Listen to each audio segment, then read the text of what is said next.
बिस्मिल्लाहिर्रहमानिर्रहीम। Students, mathematics with Zulfiqar Hussain Shah में आपको खुशामदीद। स्टूडेंट्स, आज की इस वीडियो में हमने mathematics ninth class chapter number 1 को डिस्कस करना है। स्टूडेंट्स, इससे पहली वीडियो में हमने जो है फर्स्ट चैप्टर की कुछ डेफिनेशंस की थी। स्टूडेंट्स, डायगोनल मैट्रिक्स तक हमने डेफिनेशन कर ली थी। आज हमने डायगोनल मैट्रिक्स से आगे जो है वो स्टार्ट करना है। उसके साथ हम जो है वो एक्सरसाइज 1.1 भी डिस्कस करेंगे और उसके साथ एक्सरसाइज 1.2 भी। तो स्टूडेंट्स, सबसे पहले डेफिनेशन है स्केलर मैट्रिक्स। स्टूडेंट्स, इसको डिफाइन करेंगे। A matrix having same non zero entries in the principal diagonal is called a scalar matrix.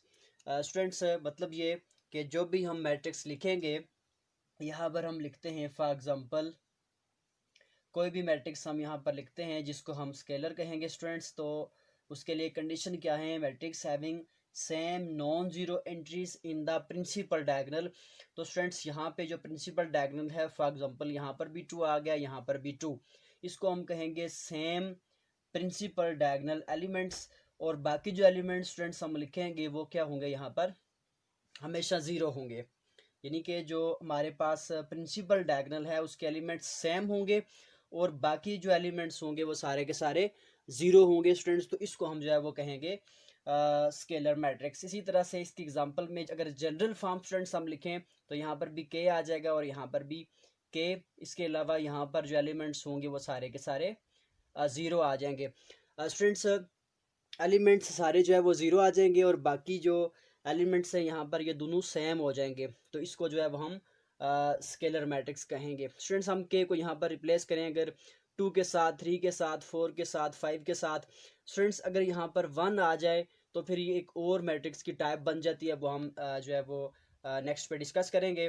तो यहाँ पर है के अगर जो है 2, 3, 4 अप टू सो ऑन कोई भी नंबर आ जाए तो वो क्या हो जाएगा? स्केलर मैट्रिक्स कहलाएगा। अब स्टूडेंट्स, नेक्स्ट पे है आइडेंटिटी मैट्रिक्स। तो इसको हम डिफाइन करेंगे। स्टूडेंट्स, आइडेंटिटी मैट्रिक्स का दूसरा नाम है यूनिट मैट्रिक्स। तो इसको डिफाइन करेंगे। A scalar matrix having each element in the principal diagonal equals to 1 is called unit matrix और आइडेंटिटी मैट्रिक्स। स्टूडेंट्स, यहाँ पर कंडीशन है कि जो मैट्रिक्स आइडेंटिटी हम लिखेंगे वो स्केलर मैट्रिक्स होगा और स्केलर मैट्रिक्स के अंदर अगर जो है वो एलिमेंट्स हमारे पास मेन डायगोनल जो है जिसे हम प्रिंसिपल डायगोनल कहते हैं उसके अंदर अगर दोनों एलिमेंट्स 1 आ जाएं तो स्टूडेंट्स इस सूरत में जो है ये क्या हो जाएगा? हमारे पास आइडेंटिटी मैट्रिक्स कहेंगे। इसके बाद स्टूडेंट्स है ट्रांसपोज ऑफ अ मैट्रिक्स। इसको हम डिफाइन करेंगे। Interchanging of rows into columns and columns into rows is called transpose of a matrix and it is denoted by A raise to power T. Students, अगर rows को columns में convert किया जाए या फिर कॉलम्स को रोज में कन्वर्ट करेंगे तो उस मैट्रिक्स का जो है वो कहलाएगा ट्रांसपोज और इसको हम ए टी से जो है वो जाहिर करेंगे। इसकी एग्जांपल है स्टूडेंट्स, लेट्स से कि हमारे पास एक मैट्रिक्स ए है, इसकी एंट्रीज हैं 1, 2, 3, 4 और अगर स्टूडेंट्स हम इसी मैट्रिक्स का ट्रांसपोज लिखेंगे तो आ जाएगा ए रेज टू पावर टी। जब एक मैट्रिक्स का स्टूडेंट्स हम ट्रांसपोज लिखते हैं तो उसके ऊपर टी लगाने के बाद जो राइट हैंड साइड है स्टूडेंट्स मैट्रिक्स के जो एलिमेंट्स है वो हम चेंज कर देंगे। फर्स्ट रो है 1, 2 तो इसको हम बना देंगे फर्स्ट कॉलम और सेकंड रो है 3, 4 इसको हम बना देंगे सेकंड कॉलम। इस तरह से स्टूडेंट्स जो मैट्रिक्स ए था उसका हमने ट्रांसपोज ले लिया, जो रो थी वो कॉलम की फॉर्म में आ गई। और स्टूडेंट्स इसी तरह से हम ये कह सकते हैं कि 1, 3 एक कॉलम था, ये यहाँ पर 1, 3 रो की फॉर्म में चला गया। 2, 4 सेकंड कॉलम था, यहाँ पर ये सेकंड रो के अंदर चला गया। इस तरह स्टूडेंट्स हम जो है किसी मैट्रिक्स का ट्रांसपोज ले सकते हैं। स्टूडेंट्स, नेक्स्ट डेफिनेशन है सिमेट्रिक मैट्रिक्स। इसको हम डिफाइन करेंगे। A square matrix A is called symmetric if A transpose equals to A. Students, यहाँ पर हम लेते हैं एग्जांपल। तो लेट्स से कि ए मैट्रिक्स है एक 2, -4, -4 है 6। स्टूडेंट्स, हम इसी मैट्रिक्स का जब ट्रांसपोज लेंगे तो फर्स्ट यहाँ पर कॉलम है 2, -4 इसको हम रो में ले जाएंगे तो यहाँ पर आ जाएगा 2 एंड -4 और यहाँ पर सेकंड जो कॉलम है -4 और 6 है उसको हम लिखेंगे सेकंड रो के अंदर तो आ जाएगा -4 एंड 6। स्टूडेंट्स यहाँ पर ए मैट्रिक्स था, उसका ट्रांसपोज लिया तो दोबारा से यही मैट्रिक्स आ गया। इसका मतलब ये हुआ कि ए ट्रांसपोज जब लिया तो दोबारा से ए आ गया। इसका मतलब ये हुआ कि स्टूडेंट्स हम ए को कहेंगे कि A is a symmetric matrix. इस तरह से स्टूडेंट्स हम किसी मैट्रिक्स की जो है वो उसके अंदर सिमेट्रिक्सनेस जो है वो चेक कर सकते हैं। तो अगर ट्रांसपोज लेने के बाद दोबारा वही मैट्रिक्स आए तो हम उस मैट्रिक्स को सिमेट्रिक का नाम देंगे। स्टूडेंट्स इस तरह से नेक्स्ट डेफिनेशन है skew symmetric matrix. A square matrix A is called a skew symmetric matrix if A transpose equals to minus A. Students symmetric और स्क्यू सिमेट्रिक में डिफरेंस यह है कि जो सिमेट्रिक है उसमें इक्वल्स टू गिवन मैट्रिक्स आता है और स्क्यू सिमेट्रिक के अंदर equals to negative of that matrix आता है। इसके अलावा स्टूडेंट्स नेक्स्ट डेफिनेशन है negative of a matrix.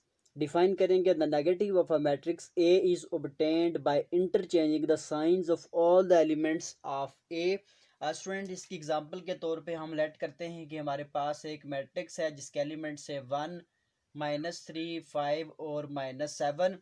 Students इसका जब हम लिखेंगे नेगेटिव ऑफ ए तो इसमें आ जाएगा -1 +3 -5 और +7। स्टूडेंट्स ए के सारे एलिमेंट्स के साइन चेंज कर देंगे तो ये हमारे पास -a जो है वो आ जाएगा। इसको हम कहेंगे negative of a matrix. Students अब हम मूव करते हैं एक्सरसाइज 1.1 के अंदर। स्टूडेंट्स एक्सरसाइज जो 1.1 है उसमें टोटल ही आपकी डेफिनेशंस यूज़ होती हैं। तो डेफिनेशंस की बेस पर स्टूडेंट्स आप वहाँ से जो है वो मैट्रिक्स को आइडेंटिफाई खुद से कर सकते हैं। स्टूडेंट्स 1.1 बिल्कुल इजी एक्सरसाइज है, सिंपली डेफिनेशंस चूँकि यूज़ करनी है। तो हम मूव करते हैं एक्सरसाइज 1.2 के अंदर। स्टूडेंट्स जो एक्सरसाइज 1.2 है इसमें फर्स्ट क्वेश्चन बी डेफिनेशंस के मुतल्लक है। तो आप डेफिनेशंस पढ़ के जो है वो इन क्वेश्चंस की जो टाइप है वो आप आइडेंटिफाई कर सकते हैं। हम इस वीडियो के अंदर स्टूडेंट्स करेंगे क्वेश्चन नंबर 2। क्वेश्चन नंबर 2 है write down the orders of the following matrices. Students question number 2 है write down a matrix of order 3x2। Students definition जो हमने यूज़ की ऑर्डर ऑफ मैट्रिक्स के लिए तो उसके अंदर क्या था कि फर्स्ट ऑफ ऑल क्या होती है हमेशा किसी मैट्रिक्स के अंदर रो और सेकंड नंबर पे कॉलम होता है। तो स्टूडेंट्स यहाँ पर इस मैट्रिक्स के अंदर जो है वो सोल्यूशन में हम लिखेंगे रोज़ आ जाएंगी। यहाँ पर सोल्यूशन में सबसे पहले हम जो गिवन मैट्रिक्स है इसमें से हमने लिखनी है रोज़ कितनी है। तो स्टूडेंट्स रोज़ हैं इसके अंदर 3 और फिर हम लिखेंगे जो है वो कॉलम्स कितने आ रहे हैं इस मैट्रिक्स के अंदर। तो कॉलम्स जो है वो हमेशा सेकंड नंबर पे होते हैं। तो स्टूडेंट्स हमने एक मैट्रिक्स यहाँ पर लिखना है जिसके अंदर क्या होनी चाहिए 3 रोज़ और 2 कॉलम्स। तो यहाँ पर हम लिखते हैं फर्स्ट ऑफ ऑल एक रो लिखेंगे 1, 2 और 3 जो है एक फर्स्ट रो आ गई स्टूडेंट्स। लेकिन स्टूडेंट यहाँ पर क्या कॉलम क्या होना चाहिए, कॉलम 2 होने चाहिए। इसलिए हम क्या करेंगे यहाँ पर सिर्फ 2 कॉलम्स रखेंगे।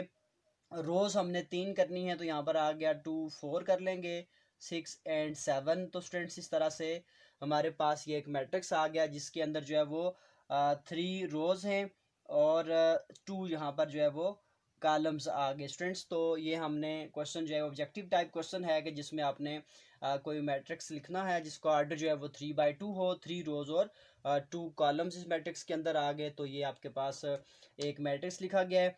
स्टूडेंट्स इसी तरह से अगर आपके पास कोई भी ऑर्डर दिया जाए तो उसमें आप सबसे पहले रोज़ और कॉलम्स लिखेंगे। तो यहाँ पर आप जो है वो ड्रा कर सकते हैं मैट्रिक्स को। इसके बाद स्टूडेंट्स है next question write down the orders of. Students यहाँ पर मैंने क्वेश्चन 3 का जो फर्स्ट पार्ट लिखा है जिसमें A = 6 7 8 4 और 5 7 दिया गया है। स्टूडेंट्स इसका हमने लिखना है ऑर्डर। तो ऑर्डर लिखने का तरीका भी स्टूडेंट्स बिल्कुल ऐसे ही है कि सबसे पहले हम क्या लिखेंगे यहाँ पर नंबर ऑफ़ रोज़ लिखेंगे। नंबर ऑफ़ रोज़ स्टूडेंट्स यहाँ पर कितनी है 1 एंड 2, 2 रोज़ हैं। और फिर हम लिखेंगे नंबर ऑफ़ कॉलम्स। तो स्टूडेंट्स यहाँ पर कॉलम्स कितने हैं 1 2 3। वर्टिकल जब एलिमेंट्स को देखते हैं तो 3 कॉलम्स आ गए।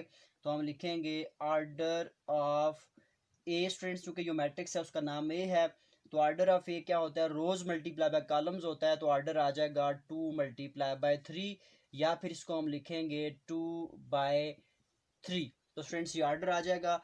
किसी भी मैट्रिक्स का ऑर्डर लिखने के लिए हम वहाँ पर नंबर ऑफ़ रोज़ को चेक करेंगे और नंबर ऑफ़ कॉलम्स को। तो जितनी उनकी तादाद होगी वही जो है वो हम हमेशा पहले रोज़ लिखेंगे मल्टीप्लाई बाय फिर कॉलम्स। तो ये ऑर्डर ऑफ मैट्रिक्स कहलाएगा। अब रेस्ट ऑफ पार्ट स्टूडेंट्स आपने करने हैं। स्टूडेंट्स यहाँ पर मैंने क्वेश्चन 4 लिखा है जिसमें आपने फाइंड ट्रांसपोज करना है। ट्रांसपोज के लिए स्टूडेंट्स क्वेश्चन दिया गया b इक्वल्स टू 623 357 278। तो जब हम स्टूडेंट्स ट्रांसपोज लिखेंगे b का तो आ जाएगा b ट्रांसपोज इक्वल्स टू, यहाँ पर स्टूडेंट्स हम फर्स्ट कॉलम है 632, इसको फर्स्ट रो में कन्वर्ट कर देंगे 632। सेकंड कॉलम है 257, तो इसको सेकंड जो है वो रो के अंदर ले जाएंगे। और थर्ड कॉलम है 378, तो इसको जो है वो थर्ड रो के अंदर ले जाएंगे स्टूडेंट्स। तो इस तरह से हमारा जो है वो ट्रांसपोज फाइंड हो जाएगा। इसी के लिए हम एक और एग्जांपल करते हैं। लेट्स से स्टूडेंट्स यहाँ पर हमारे पास c इक्वल है 2 0 और 7। तो जब हम c का ट्रांसपोज लिखेंगे स्टूडेंट्स तो यहाँ पर जो है ये एक रो की फॉर्म है, इसको हम सिंपली एक कॉलम बना देंगे 2 0 और 7। तो स्टूडेंट्स ये हमारे पास तरह से ट्रांसपोज आ जाएगा। ट्रांसपोज बहुत आसान है। अब हम मूव करते हैं क्वेश्चन नंबर 5 की तरफ। स्टूडेंट्स क्वेश्चन नंबर 5 है which of the following is symmetric. भी यहाँ पर गिवन है, आपको हमने ये बताना है कि इसमें से सिमेट्रिक कौन सा है। सोल्यूशन के अंदर स्टूडेंट्स हम फर्स्ट स्टेप करते हैं कि इसी का हम ट्रांसपोज लेते हैं। जब भी हमने सिमेट्रिक या स्क्यू सिमेट्रिक बताना होता है तो हम ट्रांसपोज लेते हैं। तो यहाँ पर अगर ट्रांसपोज लिया जाए तो 7 8 को कॉलम बना दें, फिर 8 6 है, यहाँ पर 7 8 को रो बना दिया, और 8 6 है इसको भी अगर हम रो बना दें तो ये आ जाएगा 8 6। तो स्टूडेंट्स आप देखें यहाँ पर बिल्कुल सेम आ गया, बी का ट्रांसपोज लिया है दोबारा से वही आ गया। तो इसका मतलब ये हुआ कि since B transpose equals to B आ गया तो हम लिखेंगे B is a symmetric matrix. Students यहाँ पर लाजमी आप मेंशन करेंगे जब क्वेश्चन दिया गया है कि आप बताएं कि क्या ये सिमेट्रिक है, तो आपने ट्रांसपोज लेने के बाद देखा कि वही आंसर आ गया। तो इस सूरत में जो है वो हम साथ लिखेंगे कि जो हमारा मैट्रिक्स है वो क्या है, सिमेट्रिक है। इसी तरह से फ्रेंड्स इसका पार्ट नंबर एफ है। स्टूडेंट्स पार्ट एफ है 2 3 7 -3 5 1 6 8 और 2। सोल्यूशन के अंदर स्टूडेंट्स हम क्या करेंगे, सिंपली एफ का जो है वो ट्रांसपोज लेते हैं। जब एफ का ट्रांसपोज लेंगे स्टूडेंट्स तो 2 -3 6 जो है वो इसको हम लिख देंगे 2 -3 6 रो की फॉर्म में। सेकेंड 3 5 8 है तो इसको भी रो बना देंगे 3 5 8। और थर्ड पे है 7 1 2, तो इसको लिखेंगे 7 1 2। अब स्टूडेंट्स आप देखें अगर गौर से तो यहाँ पर जो आपने मैट्रिक्स लिखा है क्या वो इसके साथ मैच कर रहा है। अगर मैच कर रहा है तो फिर हम लिखेंगे सिमेट्रिक। चूंकि यहाँ पर आप देखें जो है वो एफ ट्रांसपोज क्या है, नॉट इक्वल्स टू एफ आर है स्टूडेंट्स। तो सो हम लिखेंगे so F is not a symmetric matrix. Students simply हम ट्रांसपोज लेंगे, अगर आंसर वही आ जाए तो उस सूरत में हम लिखेंगे कि वो सिमेट्रिक है। अगर आंसर वही ना आए तो फिर हम लिखेंगे कि वो सिमेट्रिक नहीं है। अब स्टूडेंट्स क्वेश्चन 6 है, ए और बी की वैल्यूज गिवन है, हमने ए प्लस बी को सिमेट्रिक बताना है। स्टूडेंट्स सबसे पहले हम यहाँ पर ए प्लस बी कैलकुलेट करेंगे। तो उसका तरीका है स्टूडेंट्स यहाँ पर एक तो हमारे पास इसकी दो मैट्रिक्स को सिमेट्रिक कैसे करते हैं, एक ये आ जाएगा और साथ इसकी एडिशन आ जाएगी। तो स्टूडेंट्स एडिशन के लिए आपने एक पॉइंट याद रखना है कि अगर दो मैट्रिक्स का ऑर्डर एक जैसा हो तो उस सूरत में उनको हम ऐड कर सकते हैं, अदरवाइज उनको ऐड नहीं किया जा सकता। तो स्टूडेंट्स एडिशन यहाँ पर मैं ज़रा शॉर्ट लिखता हूँ। 2 + 3 आ जाएगा यहाँ पर 5, 3 + 5 करेंगे तो 8 आ जाएगा, और 1 + 5 करेंगे स्टूडेंट्स तो आ जाएगा 6। इसी तरह से 4 + 4 करने से आ गया 8, 2 + 1 आ जाएगा 3, और 3 + 2 आ जाएगा 5, और 6 + 0 करेंगे तो 6 आ जाएगा। 1 + 4 करने से 5, और 3 + 6 करने से 9 आ जाएगा। स्टूडेंट्स यहाँ पर हम जो क्रॉसपोंडिंग एलिमेंट्स हैं, क्रॉसपोंडिंग का मतलब इसका फर्स्ट एलिमेंट इसके फर्स्ट में ऐड होगा, सेकंड सेकंड में, थर्ड थर्ड में। इसी तरह से सेकंड रो के अंदर फर्स्ट एलिमेंट फर्स्ट में, सेकंड सेकंड में, और थर्ड थर्ड में, up to so on. Students A plus B आ गया। अब हमने ये बताना है कि ए प्लस बी इसका जो है वो सिमेट्रिक है कि नहीं है। तो उसका तरीकाकार स्टूडेंट्स ये है कि हम ए प्लस बी का दोबारा से ट्रांसपोज लेंगे। अगर आंसर दोबारा यही आ गया तो हम लिखेंगे ए प्लस बी क्या है, सिमेट्रिक है। तो अब स्टूडेंट्स हम ए प्लस बी का ट्रांसपोज लेंगे। तो स्टूडेंट्स ए प्लस बी का ट्रांसपोज आ जाएगा 5 8 6। इसको हम ऐसे लिखेंगे 5 8 6। नेक्स्ट पे है 8 3 5, तो ये आ जाएगा 8 3 5। फिर है 6 5 9, तो इसको लिखेंगे 6 5 और 9। अब स्टूडेंट्स आप देखें तो ये जो मैट्रिक्स हैं दोनों ए प्लस बी और ए प्लस बी होल ट्रांसपोज दोनों जो है वो सेम हैं। तो यहाँ पर आप लिखेंगे A plus B whole transpose equals to A plus B आ गया स्टूडेंट्स। तो अब हम लिख सकते हैं so A plus B is a symmetric matrix. तो स्टूडेंट्स इस तरह से हमारा जो है वो क्वेश्चन नंबर 6 भी हो गया, जिसके अंदर हमने ये बताना था कि ए प्लस बी जो है वो सिमेट्रिक है कि नहीं है। अब स्टूडेंट्स लास्ट क्वेश्चन है इस एक्सरसाइज का। अब स्टूडेंट्स इस एक्सरसाइज का लास्ट क्वेश्चन है identify the symmetric and skew symmetric matrices. तो स्टूडेंट्स सिमेट्रिक के हवाले से आप कर चुके हैं, सिंपली ट्रांसपोज लेके वही मैट्रिक्स आए तो सिमेट्रिक होता है। अब स्टूडेंट्स हमने यहाँ पर जो स्क्यू सिमेट्रिक के हवाले से बात करनी है। तो स्टूडेंट्स यहाँ पर क्वेश्चन है B equals to O B E minus B O और माइनस जी माइनस ई जी और ओ जो है ये आपको गिवन है। तो स्टूडेंट्स इस तरह के जो क्वेश्चंस हैं उनको जब हम सॉल्व करेंगे तो हम लिखेंगे बी ट्रांसपोज सबसे पहले करेंगे।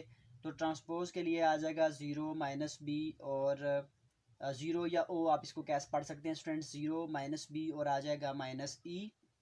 और सेकंड नंबर पे है बी ज़ीरो और जी, तो इसको लिखेंगे बी ज़ीरो और जी, फिर आ जाएगा ई माइनस जी और ज़ीरो, ई माइनस जी और ज़ीरो। अब स्टूडेंट्स देखें बी और बी ट्रांसपोज क्या आपस में मैच कर रहे हैं। तो स्टूडेंट्स यकीनन ये दोनों मैच नहीं कर रहे। फ़र्क जो है यहाँ पर आ रहा है वो किस चीज़ का है कि साइन का डिफरेंस आ रहा है।